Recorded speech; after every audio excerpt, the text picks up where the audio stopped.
tell, both from my own players' hometowns, and also, our own as far as viewing our meetings. So I think we're pretty comfortable. There's no question that it's a quality draft, and there's a lot of quality players. The top end of the draft is going to get some players that are going to have some impact within organizations for a few years. So, but I think like I said, we've gone through the process. I think we're pretty comfortable right now. How significant an event would it take for you to change your mind at this point? I mean, a very significant event. There are things that have happened in the past.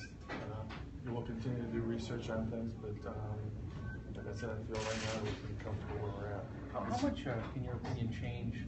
I mean, you watch these players play all year long in college, and then you start the post-college process of evaluation. Are you surprised sometimes at how much your opinion can change to somebody, or not so much? No, I mean, I think it's just what boils down to, you evaluate during the course of the year. It comes to how are those guys going to fit in with your team, which player you evaluate is going to have the best, the biggest upside.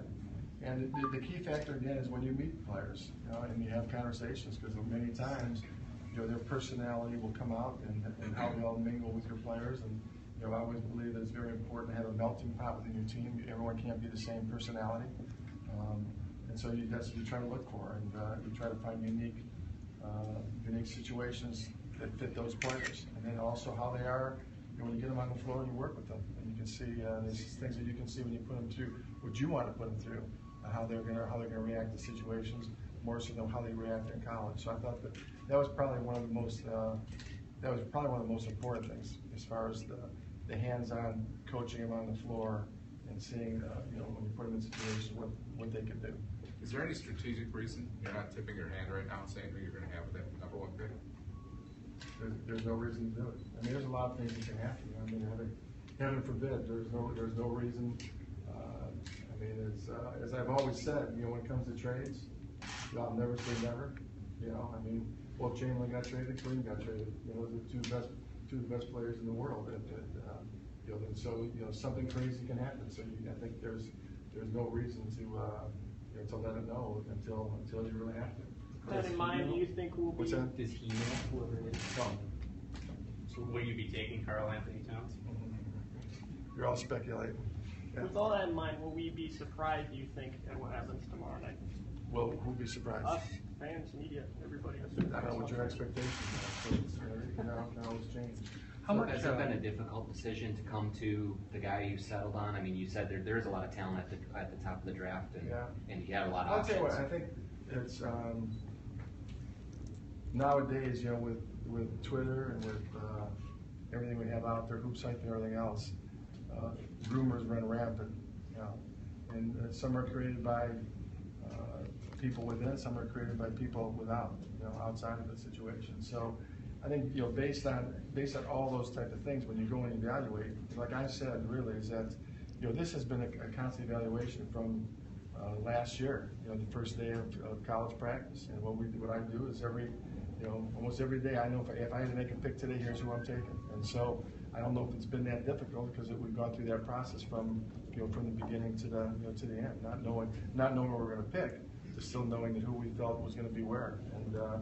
And so that process over the course is it's changed a few times as you evaluate guys and you see them, and you look and you see how they're going to fit in with you. You look and see the evolution of your team, how Wiggins and Levine and some of these guys, and Rubio and KG come in, how those guys are playing, and you see how a guy can fit in with those guys. And so all those factors you have to put into it to ultimately make the decision you want to make. How much of an input did KG have in the process? None. He came by, watched guys work out. I wouldn't put him in that situation. It wouldn't be fair to him as being a player, from that. And he didn't want to be in that. He just kind of wanted to see these guys and see them in person and see how they were and how they kind of reacted. And he was impressed with everybody that he saw.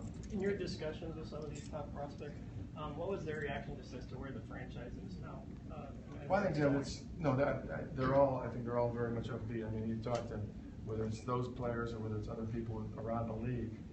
There's no question, if you look and you say the team that we have, that it's an up-and-coming team. And so there's been no hesitancy from any of the players, from them coming and saying, hey, I don't want to be here. They all believe we have a chance to be special here. it doesn't hurt with the facility we have. You know, I mean, those guys came in and they've been to other places, but they're all pretty much blown away even by, you know, the facilities we have. And I mean, that's a step in the right direction for us to show, you know, to those players, draftable players, free agents, everything that we've committed to being successful. How much of a vigorous back and forth has there been among like the 4 or 5 people in your upper, how much of it has been consensus and how much of it has been vigorous discussion? There's still a little bit of back and forth. You know, there's, I think when you put together a staff organization, you never want anyone that's gonna be, that really agrees with you. Any sleepless nights thinking that you don't want to be the guy to pass on the next Michael Jordan? No, you know, I think that, I believe that you know, they passed on Michael Jordan because they drafted for need rather than drafting for who the best player was at the time. You know, we're taking the best player. You know, we're not drafting a need. We're gonna take who we feel is the best player who's gonna have the best chance to, you know, to be what we consider an all-star and superstar in the league. How different is it just in terms of your preparation, knowing that you don't have to rely on anything happening in your favor? You can just make the decision you want to Well, that's make. why, you know, somebody asked me about the stress of the draft. I said, this has been the least stressful draft because we don't have to worry about who's taking anybody in front of us. You know, we know that, you know, we go through, we make our decision who we want, we take them, and everyone behind us is waiting to see who it is. There's speculation, but until that name is announced, you know, things can change. And so, you know, so based on that, that's probably been why it's been the least stressful draft, you know, going that way. Flip, as you've gone through the evaluation process and looked at guys, what are Karl Anthony Towns' best attributes, and how many positions do you think he can guard? Well, I mean, his best attribute, and everyone talks about his versatility. You know, he's known right now more of a defensive player. He's very much underrated offensively, and I think because of, you know, we're playing in Cal's type situation. I mean, he's by far, I mean, he's the best pick and roll defensive big man in the draft. You know, and if you base things on analytically, you know, he's a top analytical player. You know, everything is done based on a per minute basis. So there's a reason that people are looking at him as being one of the top players in the draft. How do you look at and compare the depth of this draft to other ones? Well, it's been about 5 years. You know, but I think right now on paper, you kind of go in segments. I think everyone said, well, there's 3, but there's probably, you know, 5, and maybe it's someone at 6 teetering on that. And then you go from, you know, 6 to 12, and then, you know, after that, it's, you know, it's pretty much they're all the same a little bit. I think what you'll see more so than anything is after the 12th or 13th pick, you'll see a lot of teams picking basically on need rather than basically on, you know, who's going to have the greatest talent at that point. So I think it'll be I think there's a deep draft. It's similar. There's a lot of guys that 5 or 6 guys have a chance to be all-stars in this draft. So you consider that a pretty deep draft when it comes down to it. If you were looking at scouting guys on, you know, during their college season versus bringing them in for workouts, over the years, if you've looked at guys, have you found one to be a little better predictor than the other as to how they're going to turn out? Well, I think you have to put them together, but ultimately, the last time when you get them on the floor with yourself and you put them in your situation, you want to see them do the things that you're going to ask them to do. That's probably the ultimate predictor. I mean, whether they're going to work out. I tell a story about Garnett. You know, when we went, Kevin McHale and I went to see Garnett, you know, Gene Wallace and Joe Smith.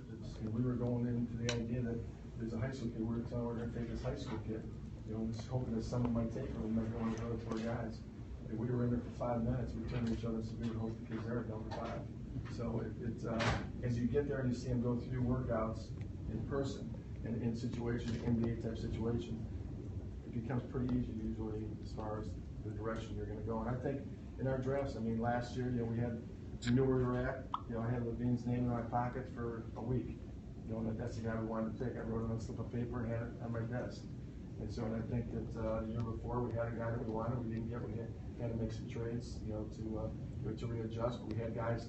So we always know going in the draft is usually the guys were pretty much pegged as far as based on the fact of them coming in, working out, and how they fit into our situation. Has the process changed a whole lot since you picked Garnett 20 years ago, just going through this and keeping it? Yeah, it's changed a lot. I mean, it's a lot more. You know, it used to be Chicago was a great evaluation tool for the NBA. That is not much anymore because guys don't play there anymore. Now they don't even go for physicals, or some of them don't even go for interviews. Now it's become much more agent-driven, where the agents, you know, got to go out and see them out at their place, and you try to get them into your place. And if you don't have the number 1 pick, you're not high. Some of those teams have problems getting guys in, you know, to work out. So it's I hope that's something that, that we can work on as a league, both agents and as a league, because I think, some of these guys are going to 16 workouts, and we see kids that come at the end, and those guys have nothing left.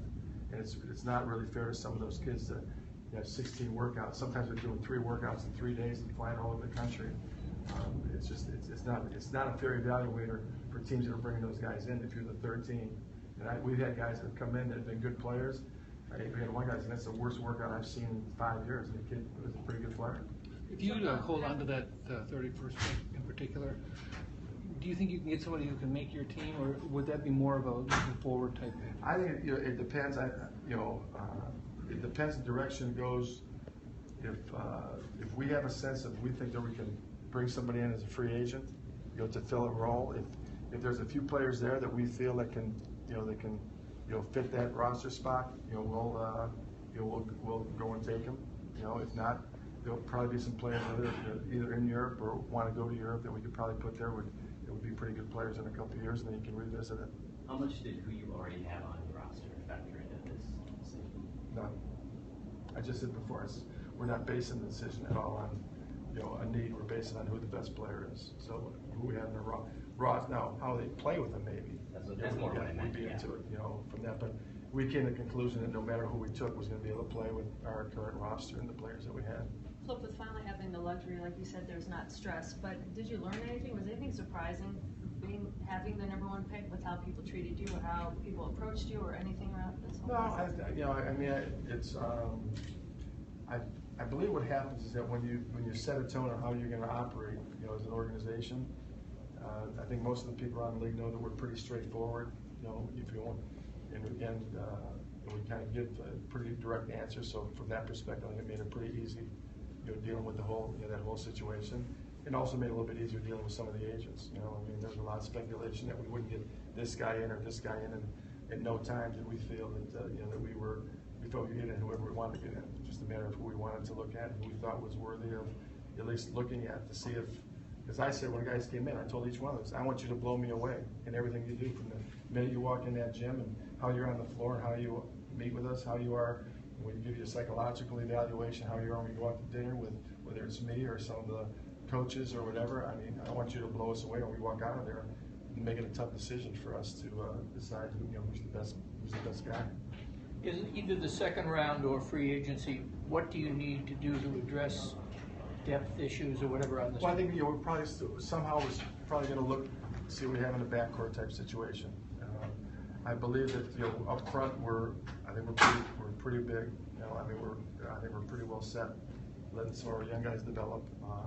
So I think we're looking more in the backcourt or looking for shooting. So those are probably the areas that we'll try to fill in that side. And by backcourt, you mean ball handling as opposed to shooting? Get more ball handling, and also shooting if we can. I think there's more than 9,000 fans that have RSVP'd for that draft party. Do you just sense excitement? This is going to be. I look at where I was a year ago at this time. In the franchise was with the Love situation, and everyone wondered. And at this time, everyone in this room was telling us I had to trade Love at that time. From that perspective, or most of them. And so there were so many things that were going on, and so I look at where we were, and we were able to come out of that situation and get a potential superstar in Wiggins, and look at the development of some of our young players, and now I look at kind of where we're at, and so it's we've made strides, and we have a chance to have something special. So based on that, tomorrow should be maybe the best draft day, on draft day that this organization has ever had. Now the KG draft ended up being a great draft. And the only other time I sensed the same excitement was when we did draft Marbury. We made the trade and we got Marbury, after having Garnett and then bringing Marbury and having the two guys together. So it seems ironic that you had two dynamic players that were kind of the beginning of that franchise, and I believe that's what we're starting to do now too. Look, to follow up, when you said you wanted the player to come in and blow you away, did this person that you had your eye on blow you away? Yeah. Anyone else? All right, guys, thanks. Thank you. Yeah, you go on here.